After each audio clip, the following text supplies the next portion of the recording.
أعوذ بالله من الشيطان الرجيم. بسم الله الرحمن الرحيم. ما أصاب من مصيبة إلا بإذن الله ومن يؤمن بالله يهد قلبه والله بكل شيء عليم.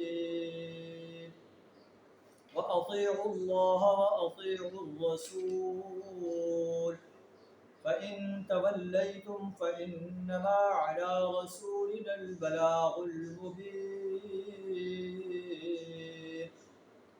صدق اللہ العظیم. سورہ تغابن آیت نمبر 11 اور 12 آپ کے سامنے تلاوت کی ہیں، جن کا ترجمہ کچھ اس طرح: ما اصاب من مصیبت الا باذن اللہ. کوئی مصیبت کبھی نہیں آتی مگر اللہ کے اذن ہی سے آتی. اس لیے انسان مصیبت پر واویلا نہ کرے، صبر کرے. اللہ نے مصیبت میرے لیے لکھ دی ہے، وہی اس مصیبت کو ٹالنے والا ہے. وَمَن يُؤْمِن بِاللَّهِ يَهْدِ قَلْبَهُ. اور جو شخص اللہ پر ایمان رکھتا ہو اللہ اس کے دل کو ہدایت بخشتا ہے.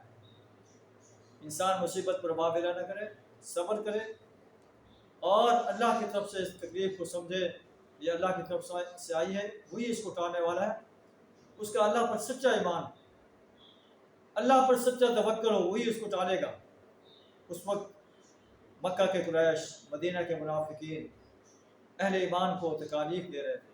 اللہ فرماتے ہیں یہ تکالیف ہے تمہارے لیے انشاءاللہ راحت کا سبب بنے. تم ان پر صبر و استقامت کے ساتھ انہیں برداشت کرتے چلے جاؤ، ایک وقت آئے گا کہ اللہ ان تمام تکالیف کو دور کر دے گا. واللہ بکل شیء علیم.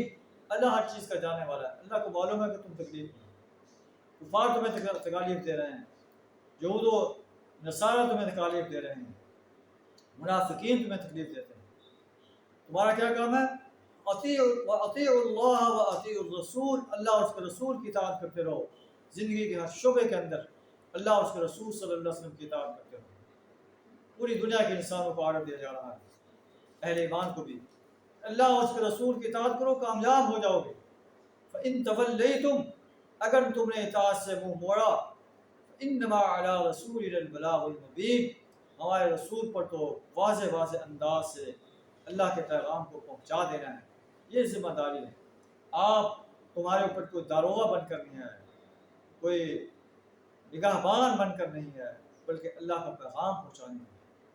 اللہ لا الہ الا ہو.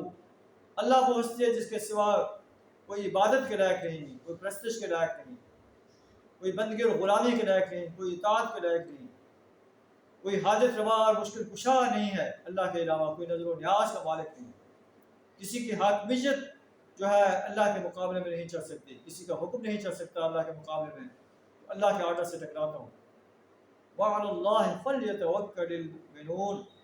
مومن انسانوں کو چاہیے کہ اللہ پر توکل کریں. جس اللہ نے انہیں ایمان کی دولت سے نوازا ہے وہی اللہ انشاءاللہ کفار کی تکالیف سے بھی انہیں نجات دے گا، وہ کفار پر انہیں غلبہ بھی عطا کرے گا. اور انسانیت نے دیکھا کہ جب اہل ایمان نے اللہ پر توکل کیا تو اللہ نے ان کے لیے فتوحات کے دروازے کھولے. اللہ سے دعا ہمیں بھی سچا مومن، سچا مسلم، سچا محسن بننے کی توفیق عطا فرمائے، اپنی ہی ذات پر توکل کرنے کی توفیق عطا فرمائے.